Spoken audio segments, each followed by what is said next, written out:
En esta casa de Cuarta e Iturbe vivió el mejor futbolista paraguayo de toda la historia, Arsenio Erico, parte 2. El estadio del Club Nacional del Paraguay lleva su nombre, al igual que una tribuna del Defensores del Chaco, como también la platea más importante del Independiente de Avellaneda. La Erico Alta, 4.660 espectadores, y en la Erico Baja, 3.900 personas. La Argentina, allá por 1938, trató de nacionalizar a nuestro gran jugador, ofreciéndole 200.000 pesos. Si escuchaste bien, 200.000 pesos, esa suma era suficiente para comprar 40 vehículos 0 kilómetros de la época.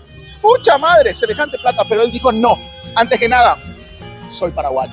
Nació un 30 de marzo de 1915 en Asunción. Era atacante y medía 1,83 metros. Sus restos se encuentran sepultados en el Estadio Defensores del Chaco, en un mausoleo especialmente construido para honrar al mejor futbolista de la historia del Paraguay, Arsenio Erico, el paraguayo de oro.